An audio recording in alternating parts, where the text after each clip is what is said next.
সুপ্রিয় শিক্ষার্থীবৃন্দ, আমরা ক্যালকুলাস 1 এর উদাহরণ 4 সমাধান করব। আমাদের 4 নম্বরে দেওয়া আছে যে এটার অন্তরীকরণ নির্ণয় করো। যেহেতু আমাদের এটা ডিরেক্টলি দেওয়া আছে, তাহলে আমাদের এটাকে ধরে নিতে হবে। ধরি y ইকুয়াল টু এটা। যেহেতু আমাদের অন্তরীকরণ করতে হবে, তাহলে আমরা লিখবো x এর সাপেক্ষে অন্তরীকরণ করে পাই।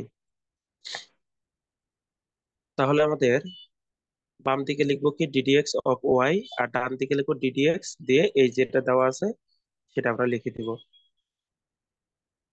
এবার হচ্ছে আমাদের এখানে ইউভি এর সূত্র ব্যবহার করতে হবে। এই পুরো অংশটাকে আমরা ধরবো ভি, আর এই রুট এক্স টাকে ধরবো ইউ। কোশ্চেন হলো কেন?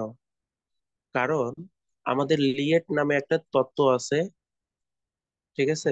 লিয়েট। তো লিয়েটের প্রথমে আছে, দেখো টিটা হচ্ছে ত্রিকোণমিতিক অনুপাত। এই দেখো ত্রিকোণমিতিক অনুপাত, ঠিক আছে? এটাকে আমরা ভি ধরবো। আর এ হচ্ছে অ্যালজেব্রা টাইপের, যেমন এক্স ওয়াই জেড সামথিং। তাহলে এটা হবে আমাদের ইউ। যেহেতু টি এর আগে এ আছে, তাহলে এটাকে আমরা ইউ ধরবো। আর এটা যেহেতু এর পরে আছে, তাহলে এটাকে আমরা ভি ধরবো। তাহলে দেখো, আমাদের ইউভি এর সূত্রটা হচ্ছে ইউ কে স্থির রেখে ভি কে ডিফারেন্সিয়েট, এবার প্লাস ভি কে স্থির রেখে ইউ কে ডিফারেন্সিয়েট। তাহলে আমরা ইউ কে স্থির রাখলাম, ডিডিএক্স দিয়ে ভি লিখলাম, সূত্রের প্লাস। এবার আমরা ভি কে স্থির রেখে ইউ কে অন্তর্করণ করবো, ডিডিএক্স রুট এক্স। ওকে, তাহলে এখন খেয়াল করো, আমাদের এখানে রুট এক্স যেটা ছিল ওইটাই আমরা লিখলাম। এবার ভিতরে আবার ইউভি আসছে, এই যে দেখো এখানে আবার ইউভি হয়েছে। তাহলে আমরা এইটা হচ্ছে আমাদের ইউ, আর এই ত্রিকোণমিতিক অনুপাতটা হচ্ছে কি ভি। তাহলে আমরা এখন যদি সূত্র অনুযায়ী যদি লিখি, তাহলে ইউ কে স্থির রাখবো, মানে এই যে e to the power x u, d d x হচ্ছে সেক এক্স, সূত্রের প্লাস। এবার হচ্ছে আমরা ভি কে স্থির রাখবো, তারপরে ইউ কে ডিফারেন্সিয়েট করবো, ঠিক আছে? ওকে, এরপরে আমাদের এই অংশটুকু যা ছিল এটা আমরা সেভাবে উঠাই দিছি। আর রুট এক্স এর অন্তরীকরণ করলে কি হয়? আচ্ছা, রুট উঠাই দিলে কি হয়? 1/2 হয়।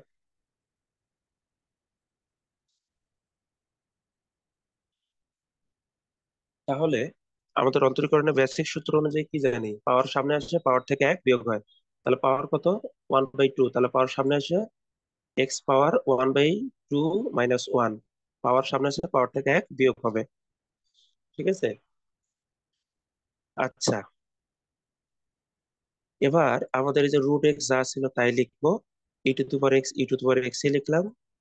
আচ্ছা, এবার এই যে সেক এক্স এর অন্তরীকরণ হলো সেক এক্স ট্যান এক্স। এই যে তাহলে আমরা লিখলাম সেক এক্স ট্যান এক্স। আর এখানে সেক এক্স তো আছেই, আর এখানে হচ্ছে কি আছে?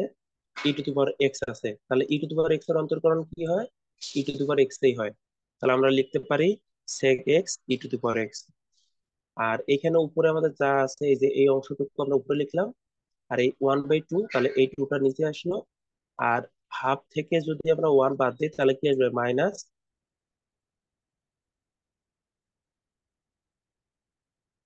হাফ থেকে যদি আমরা ওয়ান বাদ দিই, তাহলে কি হয়? মাইনাস হাফ হয়। তাহলে এটাকে আমরা কিভাবে লিখতে পারি? এটাকে আমরা লেখা যায় যে রুট এক্স, ঠিক আছে? এবার আমরা কি করব? এবার হচ্ছে আমরা কমন নেব।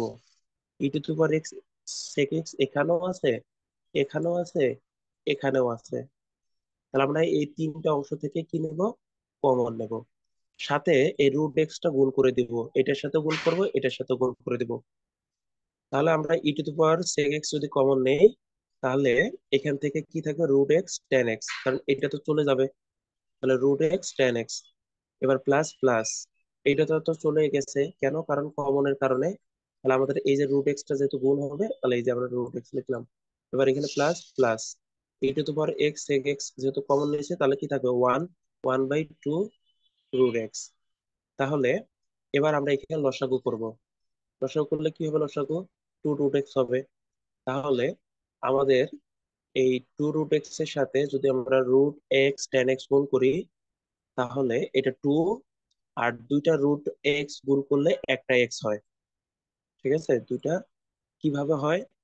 কারণ দেখো, এই যে এখানে আমি দেখাচ্ছি, দুইটা রুট এটা বুঝাইছে। তাহলে রুট আর স্কয়ারে কি যায়? কাটা যায়, কাটাকাটি গেলে কি থাকে?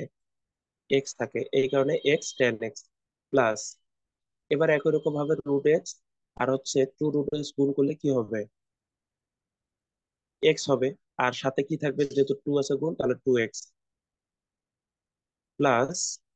এবার হচ্ছে আমরা টু এক্স কে যদি টু এক্স দিয়ে ভাগ করি, তাহলে কি আসবে? ওয়ান। ওয়ান দিয়ে ওয়ান গুণ করলে কি আসবে? ওয়ান আসবে। তাহলে আমরা এখন এটাকে সাজায় যদি লিখি, তাহলে নিচে আসবে টু রুট এক্স আর উপরে হবে a to the power x sec x, bracket দিব, এই যে এই অংশটুকু আলাদা দেওয়ার পরে লিখে দিব। এটাই হচ্ছে আমাদের কি, এই প্রশ্নটার সঠিক আনসার। তো আশা করছি এটুকু অংশ ক্লিয়ারলি বুঝতে পারছো। যদি কোথাও সমস্যা থাকে তাহলে বলতে পারো।